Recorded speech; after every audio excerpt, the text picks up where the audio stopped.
दादी जी को पता है, हम सबको भी ज्ञान तो है कि देखो भारत अविनाशी खंड है।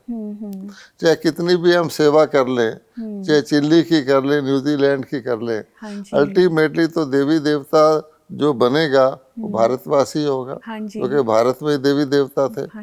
तो भारत अविनाशी खंड के साथ साथ दादी जी को ये भी पता, हमें भी पता है कि दिल्ली अविनाशी राजधानी है। श्री लक्ष्मी श्री नारायण की राजधानी दिल्ली तो थी और आज बदल बदल के वही दिल्ली है। उसको पुनः दादी जी का और सब ब्राह्मणों का ये कार्य है पुनः, जिसको बाबा कहते थे ठिक्कर की दिल्ली से ठाकुर की दिल्ली बनाना है। तो उस भाव से दादी जी दिल्ली को देखती थी, इसलिए वो महत्व देती थी कि दिल्ली में कोई भी कार्यक्रम बाबा ने रचवाया है, हम लोग तो निमित्त बनते हैं, रचवाया है तो उसके अंदर मैं क्या पार्टिसिपेट करके कंट्रीब्यूट कर सकती हूँ, क्योंकि जो शक्तिशाली होगा उतना ही परिवर्तन शक्ति से लाएगा। तो इसलिए एक दादी और मान लीजिए 100 क्या 1000 दूसरे एक बराबर है ना। जैसे ब्रह्मा बाबा थे, एक व्यक्ति ने सारी स्थापना कर दी। कोई सोच सकता था एक व्यक्ति अगर भगवान का साथ ना होता तो सारी दुनिया के लोगों को ब्राह्मण बना देता। तो इस प्रकार से था।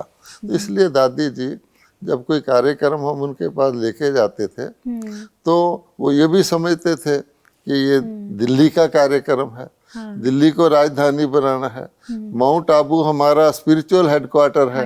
अन्य स्थान भी उनको पता है कि बॉम्बे इम्पोर्टेंट है, जो जो स्थान इम्पोर्टेंट है। दूर दराज इलाका भी कोई होगा, दादी जी वो देखेंगी कि हमें कोई कोना भी नहीं छोड़ना, क्योंकि सूर्य की किरण हर जगह जानी चाहिए।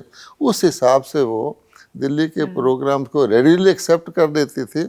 बाकी उनके बोल तो निमित्त मात्र होते थे। जैसे कोई व्यक्ति किसी से मंत्र मुग्ध होके बैठ जाए और वो सोचे ये कुछ बोले, ये कुछ बोले, कुछ बोले हैं, उस प्रकार का उनका था। और उनका जो अलौकिक छवि थी, जिसको हम कह सकते हैं एक अलौकिक अव्यक्त छवि थी, वो भी न्यारी थी। और उन्होंने लंबा चौड़ा ज्ञान नहीं देती थी। उन्होंने ज्ञान को, हम सब जानते हैं कि थोड़े से शब्दों में, थोड़ी सी बातों में, जैसे कोई मंत्र होता है ना, तो एक होता है मंत्र में थोड़ी सी बात हम सारी कह देते हैं और बाकी पूरा पोथी पढ़ो। तो उन्होंने हर ज्ञान की चीज को मंत्र में ढाला हुआ था, बोलने में, और जीवन में ढाला हुआ था। तो उनके जीवन को देखकर ही लोग बोलना तो सोचते नहीं थे, सुनने को तैयार हो जाते थे।